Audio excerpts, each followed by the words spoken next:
What's up, ladies and gentlemen? I have redone this video so many times I've lost track, and I have been interrupted a few times, and it's all right. We're gonna get through this. I need to go to sleep. I gotta be up in 5.5 hours for work. But we will live, we will live. Okay, let's move on to the positive thing. We're gonna talk about what I think in regards to ammo considerations and firearms, and which firearms to be getting, and how to handle the whole ammo stockpiling and whatever, which is hard to do right now because there's no ammo like anywhere except for the weird ammo, like really weird stuff. Okay, 10 millimeter. It's like, what is that? So that being said, actually I have seen a lot of 38 special around, ironically. Okay, so that being said, I will get this out of the way up front. I primarily focus on 22 long rifle, 9mm, and 5.56/223, which henceforth we'll just be calling 5.56.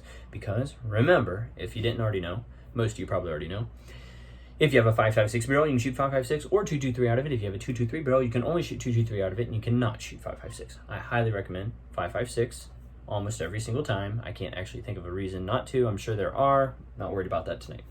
So yeah, so all I have are 5.56 barrels, and all my handguns are, well, actually all of my, no. I do have one 380 auto. That's a Ruger LCP2 with a laser. It's a nice little gym pocket one, you know, if you were out running, or if you were, you know, when I'm working out at the gym, you know, stuff like that. It's a really nice one for that. It's really tiny, but still better than, you know, a 22. I mean, I do have a 22, a Walther P22, an old one, but it's fun to shoot from time to time. So yeah, and all my rifles shoot 5.56. I've got a CMMG conversion kit to be able to shoot 22 long rifle out of the rifles, and yeah, oh, I do have one that's 300 blackout. I actually just got that a few weeks back, and it was a really great deal. And because I don't have a 300 blackout until end of June, beginning of July, I can't find it anywhere. I've been looking for a month. I know how to find ammo.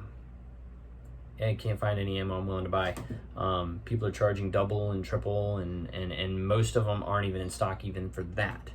So I was able to order some last night through a company that I've bought from before with stuff, but I don't know. They were saying like a 24-day delay on it right now, as far as that, like approximately estimated, so to like 35. So it could be like 6 weeks before I ever see this stuff, if I ever see it. You know, they might end up just giving me a refund. We'll see what happens, but I figured I'll order a little bit and see what happens. I've been going into the stores, 40 people online at open, and you know, they don't have it. You know, they're not getting 5.56. It's not coming in.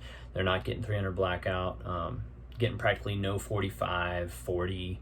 The 9mm, they did have a decent amount at the store I was at today, both this week and last week. Got there at open. This right here, I normally pay about $8 for, 7 something, for 50 rounds each. And this is what, 100 rounds total. So this right here, normally $8, so 16 cents a round. Paid $12 each for it today. Exact same stuff. So yeah, it's definitely more expensive right now.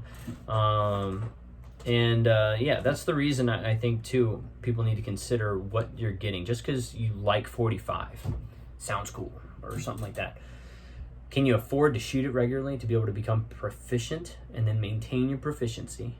Okay, are you able to find it to shoot it? I'm a big believer in 5.56, and while I do love the 300 blackout, I would never encourage anyone to get a 300 blackout before they have 5.56 and a CMMG conversion kit with 22 long rifle. So because of that, I'm able to go ahead and shoot and train every week.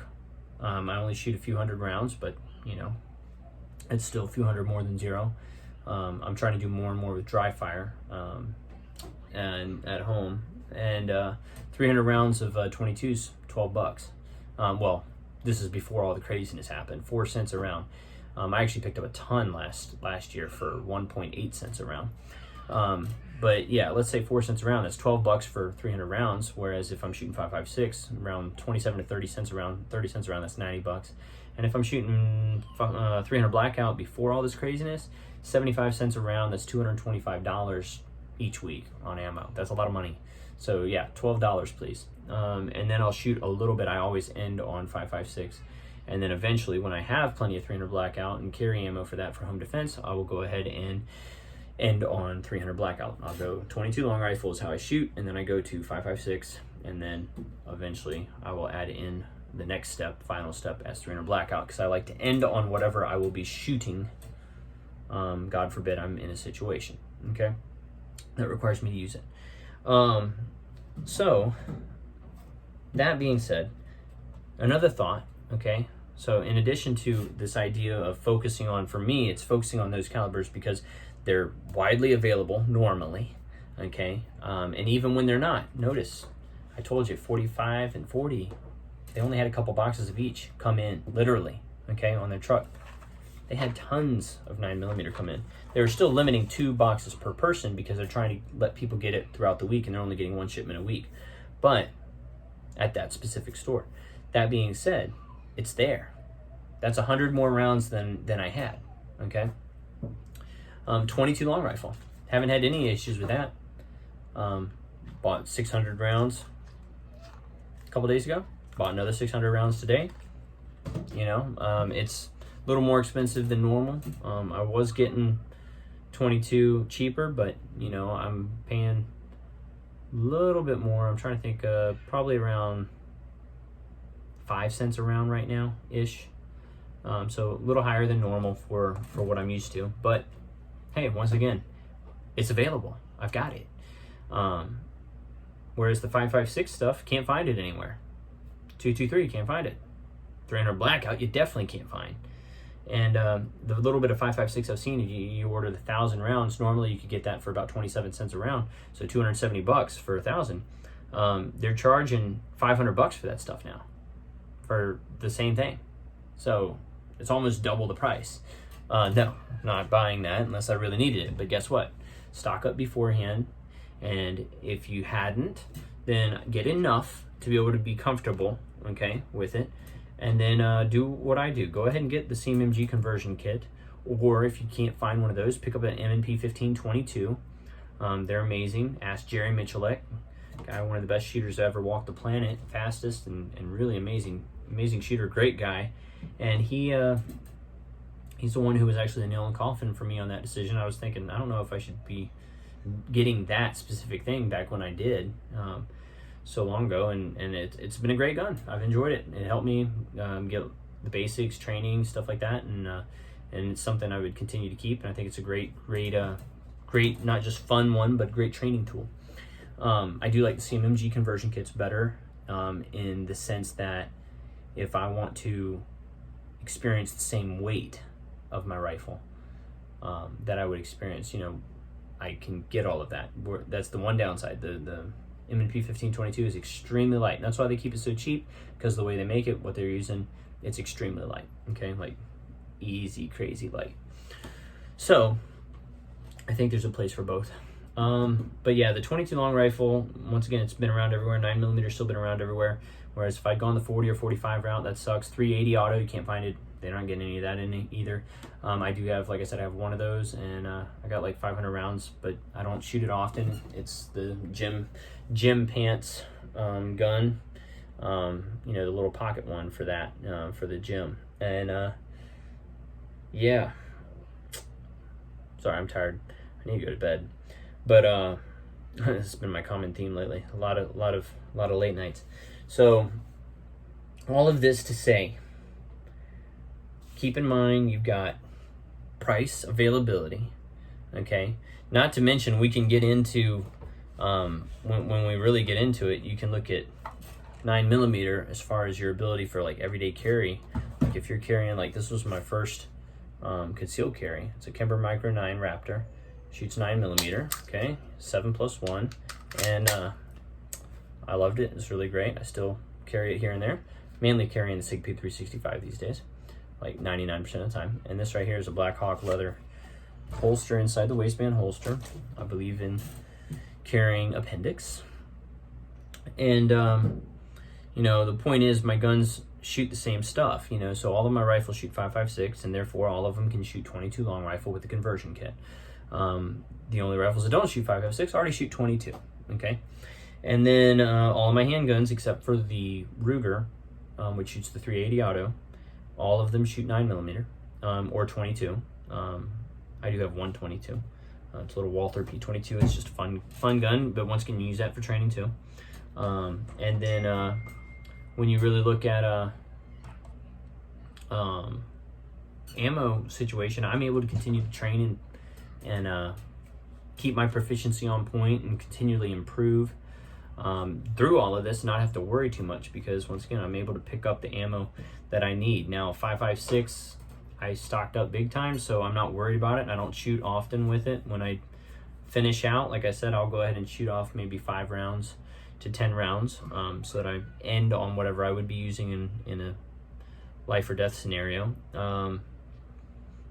Next, I like to go out with that same feeling, you know, on recoil management. So I'm trying to think what else. We talked price, right? We talked about space. Let's talk about that. This is 100 rounds of 22, okay? 100 rounds of 9mm, right? Look at the size difference here. Not to mention weight. And this is 100 rounds of 5.56, or that one's 22, 223, but same thing, almost identical. So, my point being, it takes up space, so you got to consider that too. Got to consider where you're able to keep it. You don't want to keep ammo in crazy humid environments, or, you know, in spots where you're gonna have wild temperature swings. You know, ideally you want to keep it in a controlled environment, decent humidity, all that stuff. I don't go crazy over it. I keep everything sealed in original package and whatnot until I need it, for the most part, or until I'm getting ready to shoot it soon. And then I might move it over into a container. But yeah, I have never had an issue with that, with my ammo, doing that. But all of that to say, you've got those things to consider, right? You've got space, you got cost, you got availability, you got 9mm, for example. You have a lot less recoil than you do with 45.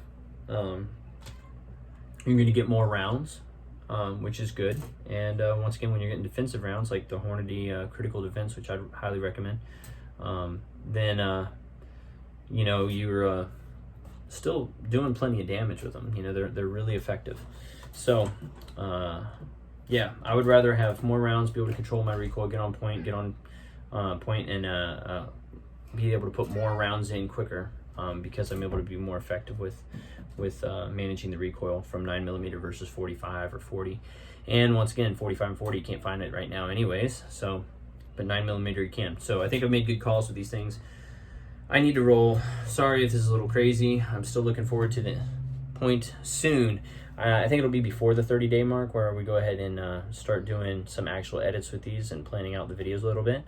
My goal with the 30 and 30 was to allow me time to get other stuff taken care of, straightened up, and build the habit without saying, oh, well, I'll start in 30 days. I wanted to start building the habit of recording, forcing myself to do that, and hopefully by the time I'm finished with that, I'm going to go ahead and get some better content rolling.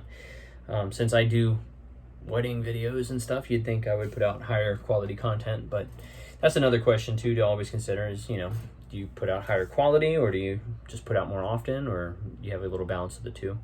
I haven't decided what I want to do for sure, but I do want to give better